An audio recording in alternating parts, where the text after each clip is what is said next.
Si fuiste fan del anime en la época de los 2010 y 2018, es muy probable que vieras una etapa bastante curiosa. Una etapa donde cada temporada salían 40 animes nuevos, de los cuales veías 3 y recordabas como mucho uno, y si eras como yo, un enfermito que se creía crítico de My Anime List con 14 años, probablemente pensabas que ya lo habías visto todo. Shonen de peleas, check, protagonistas gritón, check, flashback trágicos, check, y power-ups en momentos randoms también check. Y en ese punto llega 2019 y aparece una cosita llamada Demon Slayer o Kimetsu no Yaiba, como a ti te guste llamarlo. Y claro, al principio fue como, bueno, otro shonen más de espaditas y demonios, qué sorpresa. Pero spoiler, no teníamos ni la más mínima idea de lo que se venía a continuación, porque vamos a ser honestos un segundo. Antes del anime, el manga de Kimetsu no Yaiba no era precisamente el rey del mambo. No estaba al nivel de One Piece, no era Attack on Titan, ni siquiera era ese típico manga medio edgy que todo el mundo recomienda para parecer más profundo. Simplemente era un manga más, un manga correcto, con buenas ideas, pero con un dibujo que, vamos a decirlo de manera fina, era bastante funcional y ya.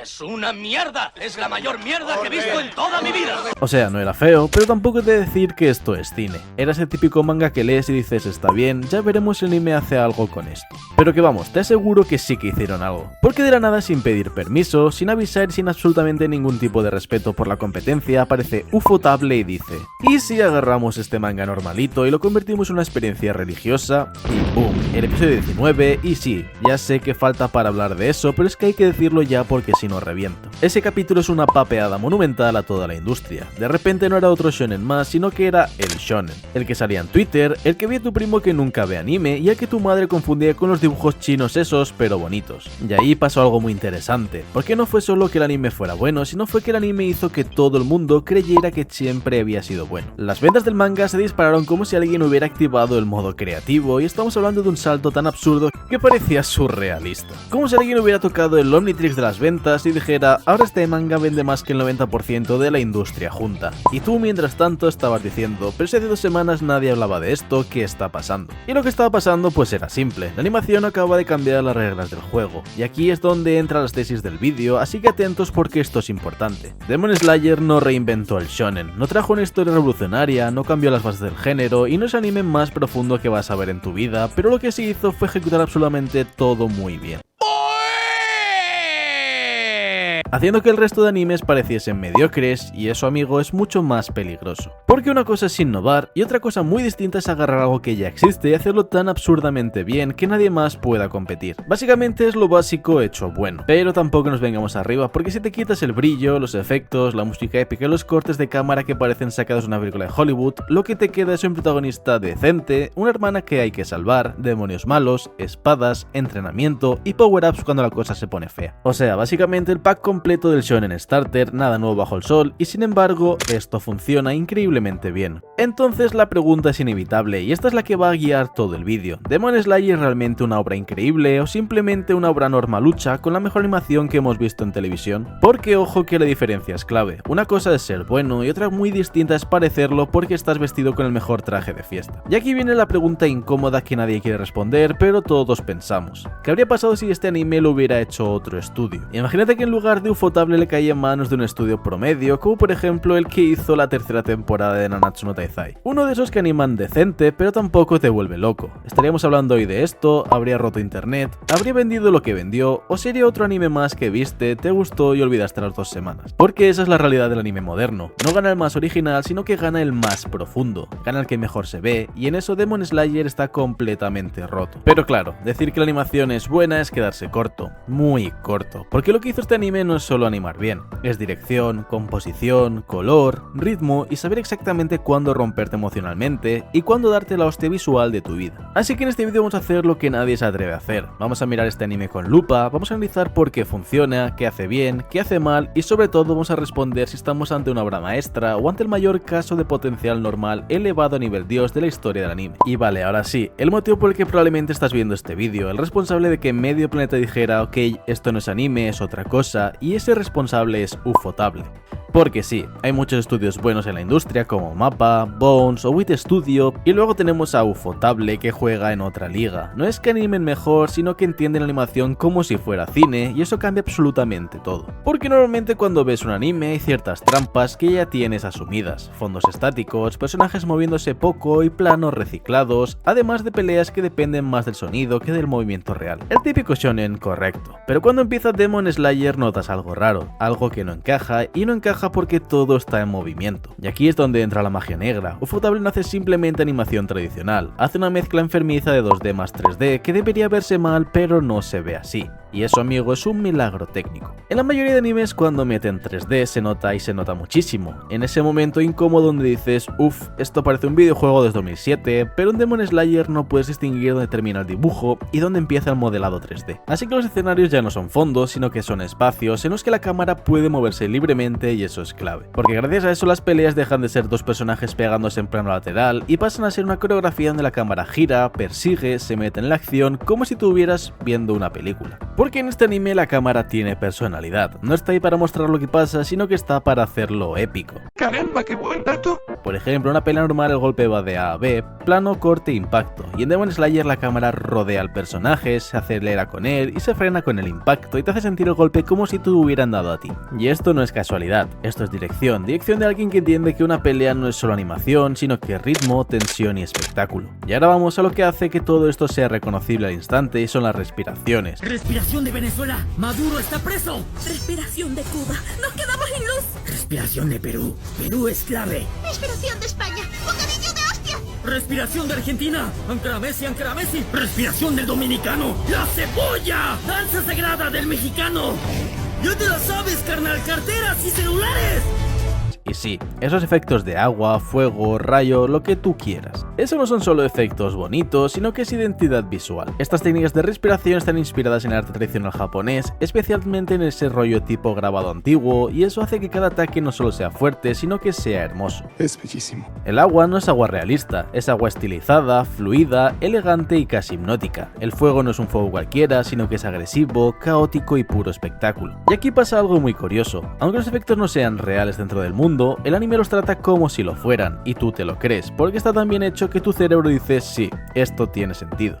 Porque hay que ser realistas, amigos, los personajes de Kimetsu no Yaiba no ven esos fuegos y esos rayitos, simplemente oyen cosas raras. Pero ahora viene la parte incómoda, la que nadie quiere decir porque rompe la fantasía. Cuando una obra depende tanto de su apartado visual, empieza a surgir una duda peligrosa. ¿Qué pasaría si le quitamos eso? Porque sí, todo esto es espectacular, es una locura técnica, es una marea visual y es cine. Pero, ¿qué pasa con el resto? Porque si la animación es lo que sostiene la obra, entonces no estamos hablando de una historia increíble, estamos hablando de una historia elevada artificialmente. Y antes de que me funéis, os invito a que veáis todo el vídeo, porque no lo digo como hate, lo digo como realidad, porque Demon Slayer funciona tan bien que es difícil separar qué parte es mérito del guión y qué parte es mérito de cómo se presenta. Y eso nos lleva al siguiente punto, el más importante de todos, el que convirtió ese anime en leyenda, el momento en el que internet dijo, ok, esto ya es otra cosa. Y ese momento es el que todos habéis estado esperando, las peleas God de este anime. Porque estas peleas no son cualquier pelea, no estos tipos pegándose y ya está, no. Esto es dirección, música, emoción y montaje. Todo alineado a la perfección, y vamos a empezar fuerte con Tanjiro contra Rui, en el episodio 19, el clip que viste aunque no vieras anime, y el momento en el que medio planeta dijo, ok, ¿qué es esto? Y lo interesante aquí no es solo animación, es cómo está construido el momento. Primero el ritmo, la pelea viene escalada poco a poco, no es un pico constante, sino que es tensión, pausa, hasta que todo acaba explotando. Luego tenemos el silencio, porque antes del clímax la música se retira, te deja incómodo, te deja esperando y cuando vuelve te pasa por encima como un camión. Y esta música que te ponen no es solo épica, es emocional, no estás viendo una pelea sino que estás viendo una tragedia. Y luego llega el momento, el Hinokami Kagura, el cambio de respiración al fuego y la animación que parece ilegal. Pero lo más importante no es eso, lo más importante es que no estás hypeado por la pelea, sino que estás hypeado por lo que significa, la conexión con su padre, la desesperación y el si no gano ahora todo se acabará aquí. Y ahí es donde Demon Slayer hace trampa, porque coge un recurso ultra cliché con un power up, un momento crítico y lo ejecuta tan bien que te olvidas de que lo has visto 1000 veces. Y eso, amigo, es dirección nivel Dios. Pero esto no es la única pelea épica, porque ahora vamos a subir la apuesta a Rengoku contra Akaza. Y aquí no hablamos hablamos de que esto es anime. Aquí estamos hablando ya de que esto debería haber estado en el cine.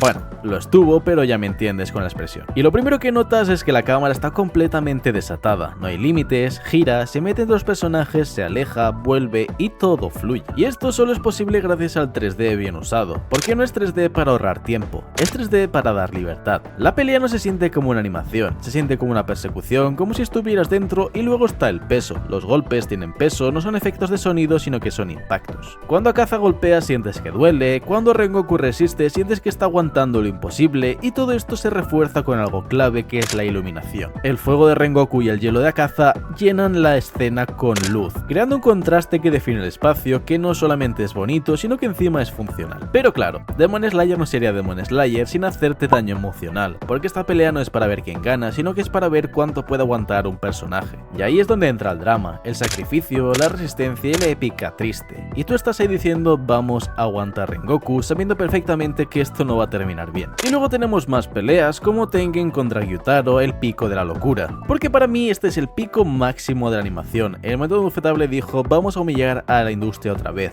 con Tengen contra Gyutaro. Esto ya no es una pelea, esto es un espectáculo visual. Primero el caos controlado donde todo se mueve, todo explota y todo brilla. Y aún así de alguna manera entiendes todo perfectamente. Y eso es dificilísimo porque muchas series cuando intentan esto terminan siendo un desastre visual. Pero aquí no, porque cada momento está pensado y cada movimiento tiene una intención. Luego tenemos el storyboard y esto es clave. El storyboard es básicamente el plano de pelea y aquí está tan bien hecho que la animación solo tiene que seguirlo. Los personajes no atacan porque sí, se posicionan, se mueven y reaccionan. Es casi coreografía de baile pero con espadas y sangre. Y luego tenemos el ritmo. La pelea no para, pero tampoco diría que te satura. Por lo que tenemos momentos de explosión y momentos donde puedes respirar, y ese balance es lo que hace que no te canses. Y por último el factor que esto no debería estar en televisión. Porque seamos honestos, esto no es un estándar, esto es un estudio diciendo que quieren hacer algo que nadie más puede hacer y que lo consiguieron. Entonces, ¿qué tienen en común estas tres peleas? Y no es solo el presupuesto, sino que es dirección, ritmo, música, emoción y ejecución perfecta. Escoger algo que ya existe y hacerlo tan bien que parece nuevo. Y todo esto sin hablar incluso de la película, que eso ya está a un nivel de animación muchísimo más superior, pero no hablaremos en este vídeo de ello. Pero ¿qué pasa cuando quitas todas estas peleas, toda esa animación God y qué es lo que queda cuando solo tenemos la historia? De la cual toca hablar ya, porque se acabó el espectáculo, apagamos los fuegos artificiales, bajamos la música épica y dejamos de mirar frames como enfermos. Ahora toca hablar de lo que realmente sostiene o debería sostener cualquier obra, que es el guión. Y aquí es donde muchos fans se empiezan a poner nerviosos porque sí, Demon Slayer está god visualmente, pero narrativamente vamos a decirlo suavecito para no herir a gente más sensible. Es más simple que el mecanismo de un chupete. Pero antes de tirarme hate déjame que me explique del todo. Primero, la historia de Tanjiro es básicamente familia feliz, llega tragedia, hermana convertida en demonio, viaje para salvarla, enfrentar villanos y hacerse más fuerte. O sea, un shonen starter pack. No hay giros locos, no hay estructuras complejas y no hay narrativas experimentales, todo es lineal, directo y sin complicación. Y esto, aunque sea una crítica, no es necesariamente malo. De hecho, es una de las razones por las que funciona tan bien este anime. Porque en una era donde muchos animes quieren ser profundos, oscuros, filosóficos y edgys, Demon Slayer dice yo te voy a contar una historia simple pero te la voy a hacer sentir. Y pues, aunque eso no sea innovador, es muy efectivo. Ahora hablemos del prota, Tanjiro Kamado. Ese chaval es un santo, no es edgy, no es sarcástico y no es moralmente gris.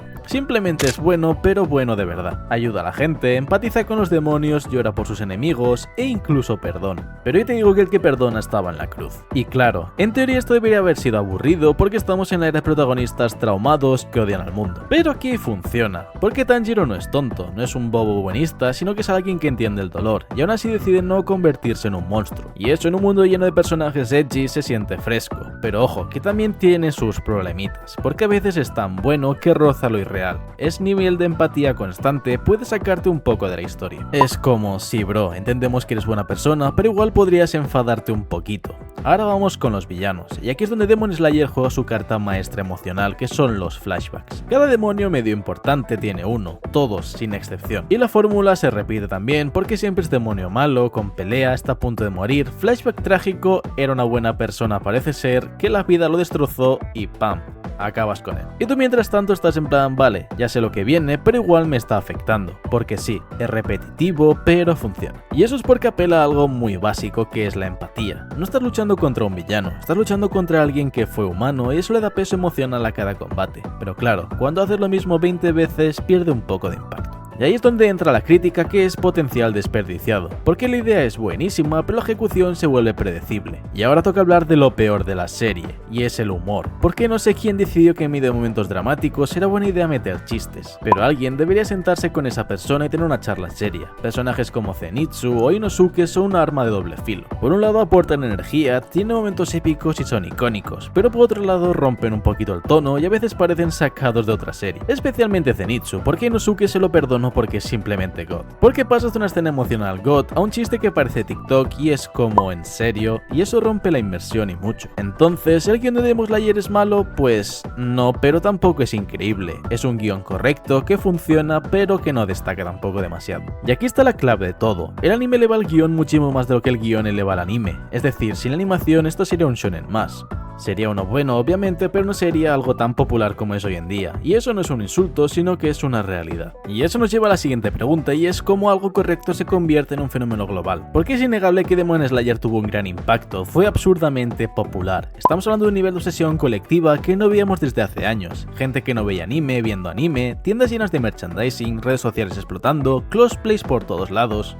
Y como ya hemos dicho, el manga de Kimetsu no Yaiba pasó de ser uno más a ser uno de los más vendidos. Y entonces llegó el antes y el después de este anime con el Mugen Train, un punto de no retorno, una película de anime basada en un arco que perfectamente podría haber sido una temporada, que se convierte en la película más taquillera de la historia de Japón. Y después de esto la industria toma nota y dice, vale, si esto funciona así, los arcos importantes se irán al cine y de repente tenemos películas canon, estrenos globales y experiencias más grandes, como por ejemplo con series como Chainsaw Man. Así que Demon Slayer aquí no solo triunfó, sino que encima marcó tendencia, convirtiéndose en referencia y en estándar en este apartado. Pero lo que realmente define a un fenómeno es su presencia, y Demon Slayer estaba en todos lados, ya sea redes sociales, en internet, en cualquier lugar veías Demon Slayer. Y con esto ya llegamos al final, porque después de analizar la animación, las peleas, el guion y el impacto, toca mojarse por fin. Nada de medias tintas, nada de depende cómo lo mires. ¿Qué es realmente Demon Slayer? Y te voy a ser completamente honesto, para mí es uno de mis animes favoritos, pero no es una obra maestra perfecta. Pero tampoco es un simple anime inflado, es algo mucho más interesante. Vamos a empezar por lo obvio, la animación es una maravilla, no hay debate, no hay discusión, es puro cine. Y encima lo combina con momentos emocionales bien construidos como el episodio 19, Rengoku o Uzui Tengen. Pero ahora bien, cuando bajas el hype, cuando te quitas el brillo de los ojos y cuando dejas de mirar fueguitos y espaditas, te das cuenta de algo. Hay una historia simple, personajes arquetípicos y conflictos previsibles que funcionan pero no sorprenden del todo. Que tampoco es malo porque es un buen shonen, pero no es el más profundo, no es el más complejo y definitivamente no es el más arriesgado. Pero entiende algo que muchos animes no lo hacen y es la ejecución, que es más importante que la idea. Porque puedes tener la mejor historia del mundo, pero si la cuentas mal no sirve de nada. Y puedes tener una historia simple, pero si la ejecutas a nivel dios, como en este caso, se convierte en un fenómeno. Por lo que este anime no gana por innovar, sino por hacer todo lo básico bien. Y en mi humilde opinión, la animación no salvó a Demon Slayer. La animación lo convirtió en leyenda, pero sin el corazón de la historia, sin esos momentos donde te rompe por dentro y sin ese pibe cabezón oliendo emociones como si fuera un sabueso, todo esto serían solo fuegos artificiales bonitos pero vacíos. Y Demon Slayer, con todas sus fallas, con un guión simple y sus chistes bobos y su potencial a veces desperdiciado, consiguió algo que muy pocos animes logran. Así que sí, no es perfecto, pero es absolutamente God y eso, amigo, no se lo quita nada. Y yo soy todo un otaku, tenéis mi canal principal Todo un Geek y no os olvidéis de dejar un like, suscribiros, activar la campanita y comentar cuál es vuestro personaje favorito. Para mí, sin ninguna duda, es Uzui Tengen.